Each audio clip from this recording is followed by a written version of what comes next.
Amigos de Ciudadano, bienvenidos a un diálogo más, esta vez con la ministra de Política Económica, ella es Janet Sánchez, con quien vamos a conversar los siguientes minutos. Ministra, bienvenida, y queríamos consultarle cuál ha sido la clave para poder desapegarse de ese modelo neoliberal que se aplicaba en los 90 dentro del Ecuador, y cómo se ha podido el Ecuador también desapegar de ese modelo y generar otras políticas en favor de los más vulnerables.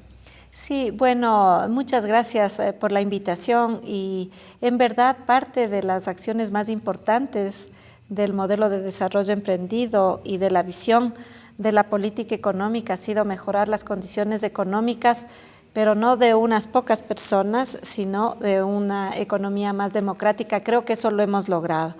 Se ha dado un crecimiento económico importante, pero tal vez esto es lo menos importante si nosotros consideramos los indicadores sociales.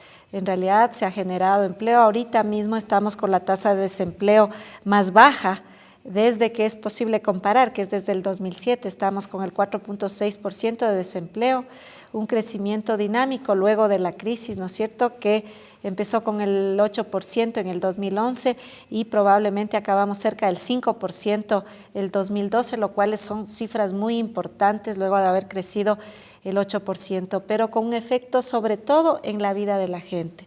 Y esto se expresa, el engranaje fundamental es el indicador de empleo.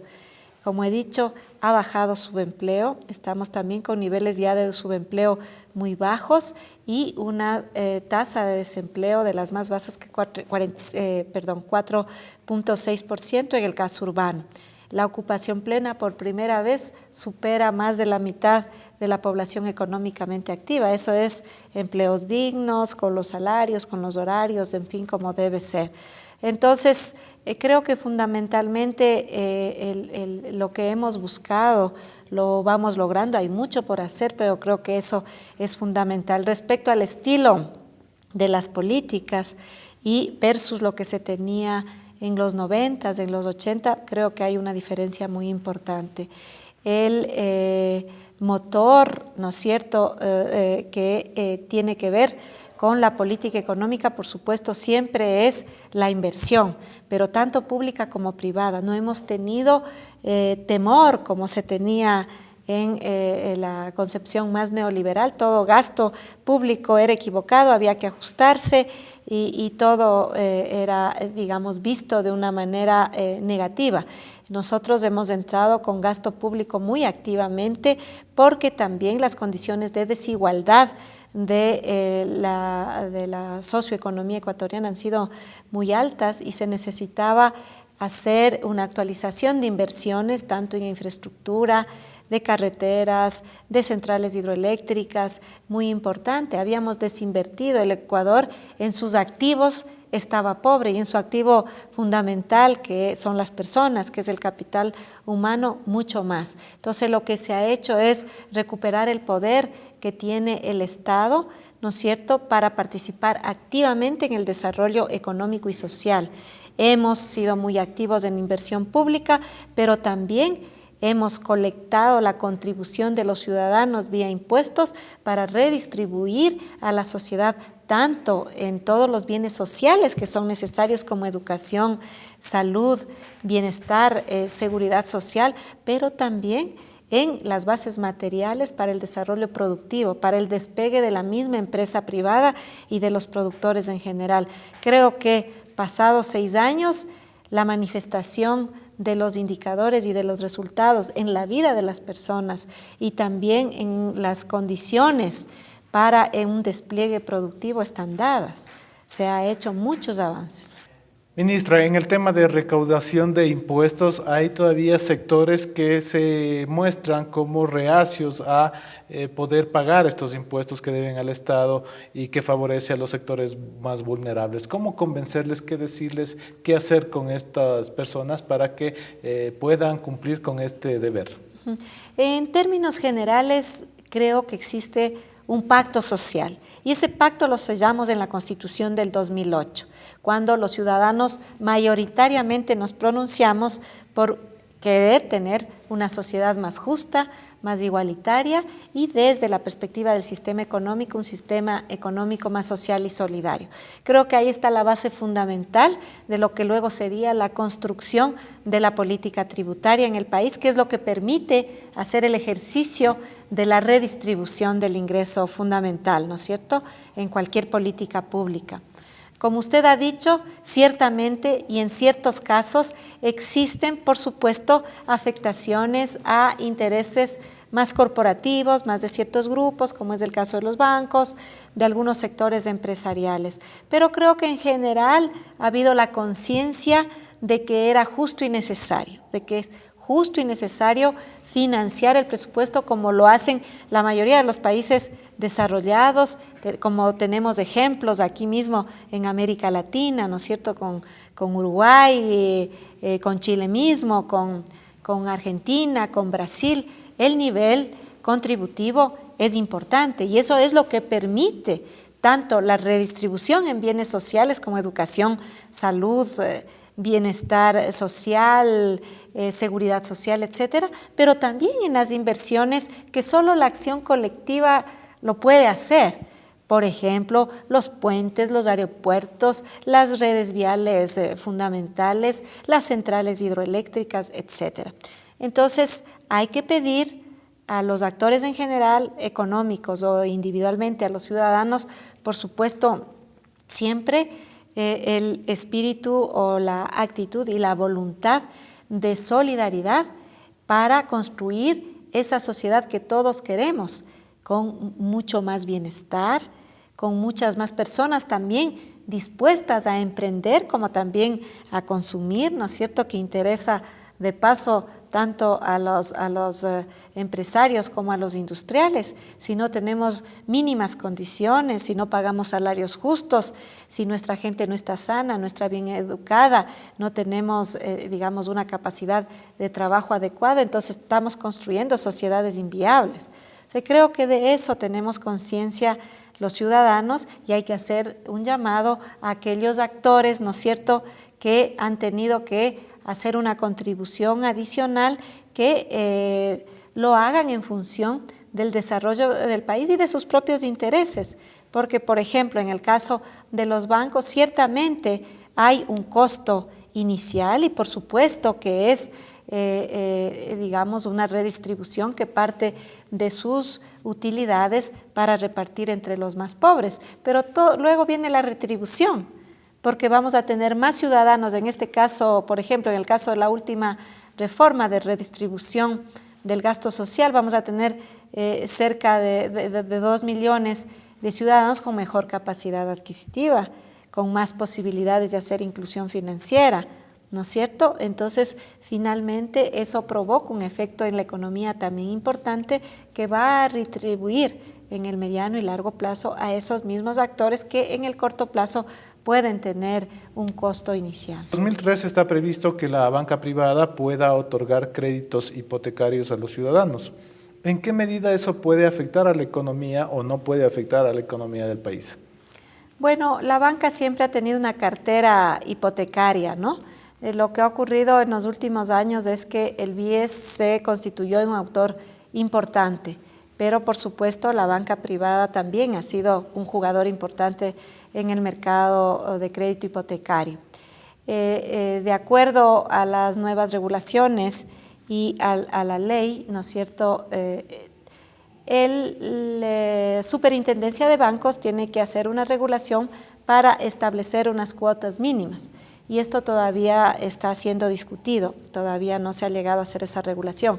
En todo caso, lo importante es que es deseable, por supuesto, la participación del sistema financiero privado, sobre todo bancario, mutualistas, en el sector hipotecario. Ecuador, pese a la gran participación y al gran desarrollo que hemos tenido en el mercado hipotecario por la incorporación de este actor tan importante que fue el BIES, todavía estamos distantes de las reales demandas y de las reales necesidades en ese mercado.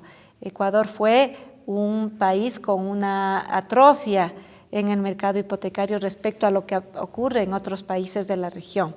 Entonces vamos a estar muy atentos y vamos a estar muy activos en la regulación para fortalecer, ¿no es cierto?, esa línea y ese mercado tan importante que es el crédito hipotecario. Esperamos que los bancos apuesten también a este mercado y tener las condiciones de manejo de riesgo adecuados para evitar cualquier dificultad y se pueda hacer, digamos, un negocio de ganar-ganar, tanto el que demanda como también el que ofrece, hacer una corresponsabilidad en el manejo de riesgo y gestionar de mejor manera una línea de crédito que es muy importante para el desarrollo en el país.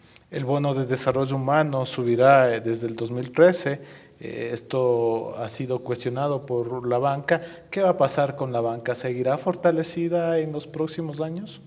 Bueno, la banca tiene, por supuesto, un desafío. Nosotros esperamos que la banca mejore sus condiciones de eficiencia, de gestión, para desarrollar más dinámicamente a futuro. Como he dicho, las medidas ciertamente tienen un costo y esto pues ha sido totalmente transparente. Se trata de una redistribución del ingreso, pero de todas maneras la banca tiene mucho espacio, mucho campo para mejorar su desempeño. Hay mucho espacio, mucho margen, por ejemplo, para mejorar eficiencia. De hecho, la banca ecuatoriana no es de las más eficientes en la región. Entonces, hay mucho campo para bajar algunos costos, ¿no es cierto?, operativos y poder mejorar las condiciones de la banca y las condiciones financieras y de gestión en general.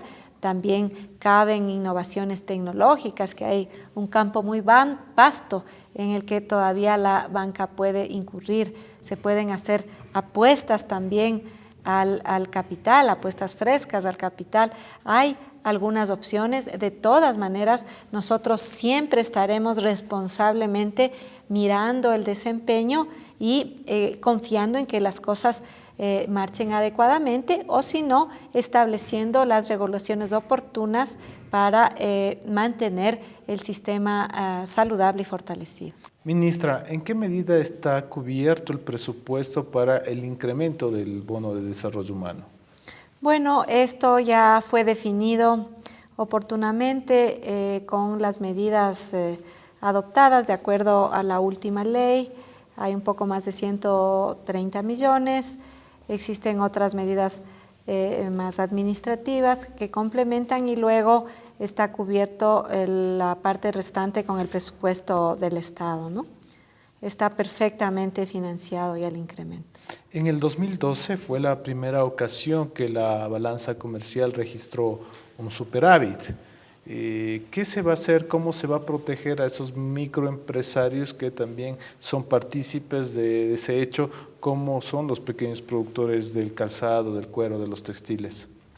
Bueno, en realidad creo que este ha sido uno de los gobiernos más activos en términos de promover sobre todo la producción nacional, ¿no? Además, porque también desde la perspectiva del sistema monetario, la economía ecuatoriana, al tener un sistema monetario basado en el dólar, necesita precautelar el ingreso de divisas y evitar en lo posible la salida de divisas, porque eso es, ese margen es el que genera la oferta monetaria, el lubricante que necesita la economía.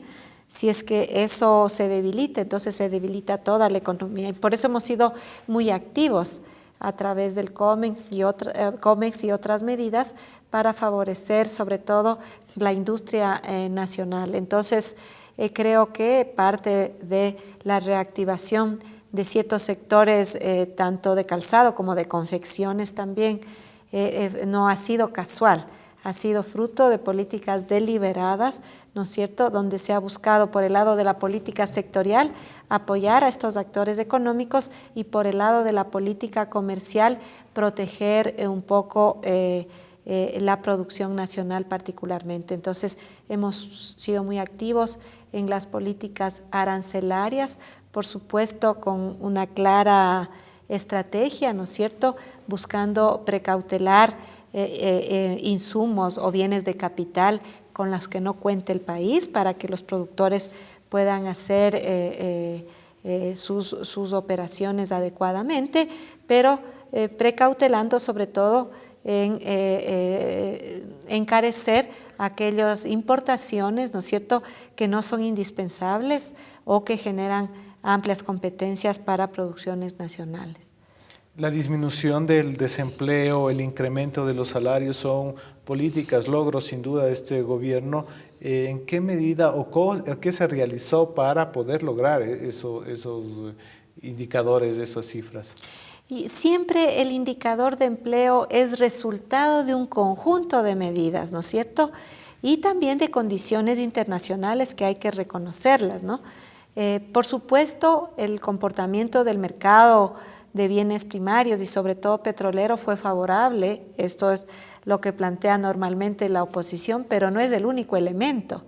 Nosotros hemos deliberadamente retenido con mayor proporción la renta petrolera, por ejemplo, porque en condiciones anteriores así hubiera habido un excelente precio en el mercado petrolero. Acuérdese que eran las compañías transnacionales las que se llevaban esos precios extraordinarios. Nosotros hicimos cambios en las leyes, cambios en las negociaciones de las contrataciones para justamente retener más de esa renta petrolera y poderla invertir en el país. Creo que ese es un punto importante. El otro punto han sido políticas muy activas desde el sistema financiero público, por ejemplo. Crédito público ha aumentado muchísimo. Hemos más que duplicado la cantidad de créditos que se ha colocado en la economía, sobre todo en sectores relevantes para el cambio de la matriz productiva o para los pequeños productores a través del Banco de Fomento, la Corporación Financiera, el BEDE financiando las infraestructuras a los gobiernos seccionales, etcétera. Hemos sido muy activos también y la banca pública ha jugado un rol contracíclico. Hemos sido también activos en las regulaciones del sistema financiero, ¿no es cierto?, para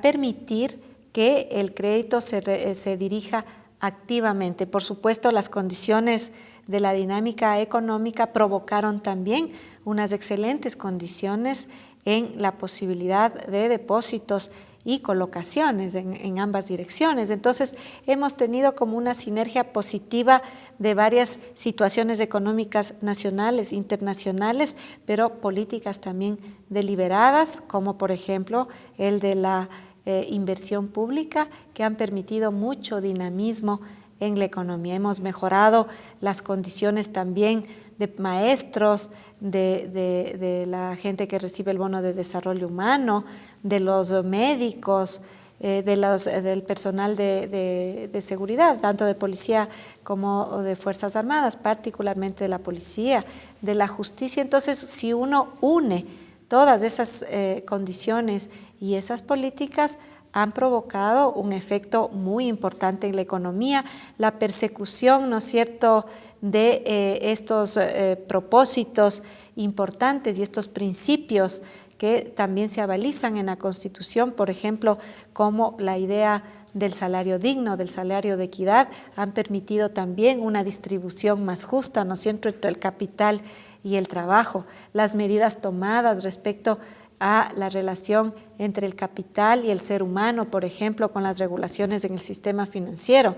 Todo ello es lo que ha provocado mejores condiciones, ¿no es cierto?, para nuestros trabajadores, para nuestros productores también y en general para la ciudadanía, que han redundado en mejor capacidad adquisitiva. Estamos ahorita con una remuneración básica unificada y el equivalente, ¿no es cierto?, con el número de perceptores en un hogar que cubre ya más del 91% de la canasta básica familiar. Entonces, eso es una inyección a la economía y es un sumar, es una suma positiva, ¿no es cierto?, tanto entre actores económicos como también del lado de las familias y los consumidores, que ha permitido en general que todos mejoremos. En el tema de la macroeconomía, preguntarle cómo va a afectar el hecho de que las economías de Estados Unidos y Europa tengan problemas ese hecho cómo va a afectar a la economía ecuatoriana?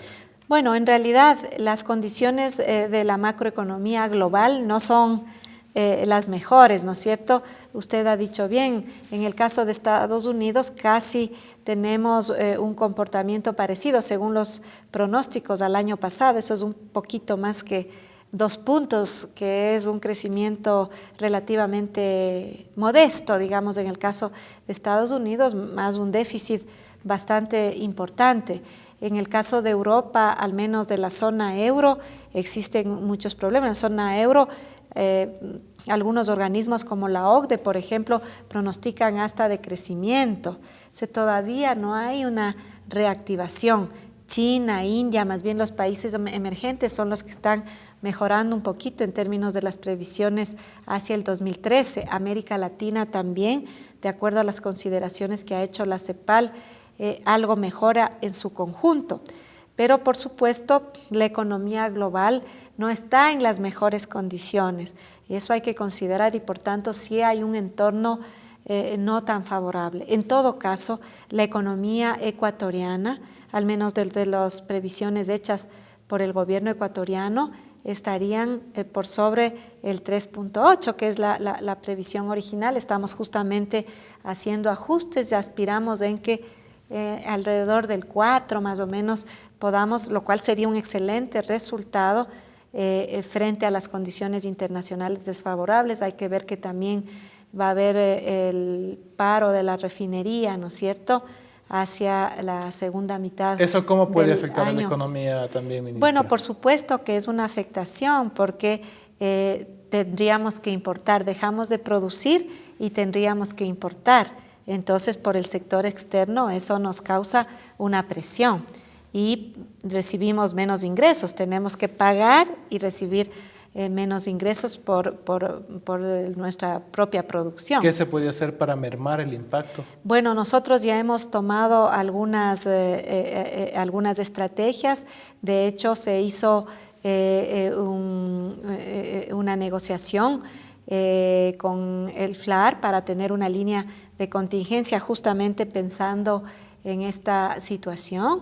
Entonces, estamos tomando las medidas. De todas maneras, esto entre las condiciones internacionales y las internas, por supuesto, ponen presión a la economía. Así que en estas condiciones y con un precio de petróleo, digamos que no va a ser del mismo nivel que el que salimos en promedio en el año 2012, que es de alrededor del 98 punto y algo de dólares, ¿no es cierto?, por barril. Estimamos que más o menos estará por el 87, aunque hemos tenido un buen enero, digamos, los precios del petróleo han fluctuado por sobre los $90 en las últimas semanas y eso es positivo. De todas maneras, los pronósticos internacionales lo colocan en un 87, 85, pero asumamos que sea un 87, la cifra es menor al año pasado, por tanto, por ahí va a haber una merma de ingresos respecto a lo que tuvimos el año pasado. Entonces, esto va a condicionar para que no tengamos las mismas circunstancias que tuvimos en el año pasado o que tuvimos en el 2011. Sin embargo, nosotros vamos a consolidar las inversiones hechas, vamos a estar muy activos en políticas para incentivar la inversión privada, vamos a querer sobre todo dar una tranquilidad en términos de las reglas de juego que ya tenemos y con las inversiones hechas desde el sector público, esperar, ¿no es cierto?, que los actores privados también respondan. Esta suma de acciones, tanto públicas como privadas, nos permitirá sostener la economía y mantener un crecimiento todavía importante, de acuerdo a nuestros pronósticos sobre el promedio regional. Los pronósticos de la CEPAL nos han dado el 3.5% más o menos. Nuestros propios pronósticos aspiran llegar a una cifra superior al promedio regional. Pero nada de esto es posible si no ponemos el hombro. Entonces, si es que los actores individualmente, la empresa privada, porque el sector público va a apostar con todo lo que puede, incluso en estas circunstancias menos favorables, pero si ponemos todos el hombro, podemos superar nuestras propias previsiones. Entonces, yo soy muy optimista que este año va a ser un buen año, de todas maneras, pese a las condiciones externas. Estamos llegando ya al cierre de esta entrevista, ministra. Queríamos preguntarle una cuestión. ¿Cómo se puede denominar este modelo de desarrollo que aplica el Ecuador, tomando en cuenta que se habían aplicado anteriormente dos modelos, que son el CEPALino, justamente usted estaba hablando de la CEPAL, que es la Comisión Económica para América Latina, que este modelo beatificaba al Estado, y el otro modelo, el neoliberal, que satanizaba el Estado?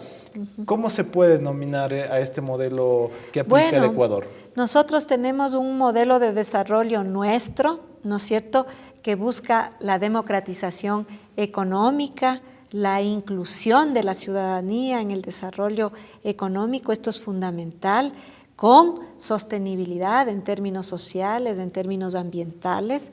Esto creo que es lo que hemos buscado, dirigidos sobre todo, centrados en buscar el buen vivir de las personas. O sea, no nos importa tanto cuánto lleguemos a crecer, sino fundamentalmente que vivamos bien, que desarrollemos ese buen vivir que socialmente estamos estableciendo.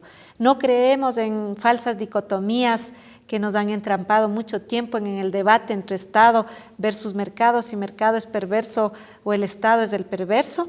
Nosotros estamos tomando decisiones, ¿no es cierto? Hemos, sí, reinstitucionalizado, porque creemos que las instituciones son claves y creemos que debe existir un Estado fortalecido, capaz de regular y capaz de tomar dirección y dar directriz. Esto es fundamental porque nadie más lo puede hacer.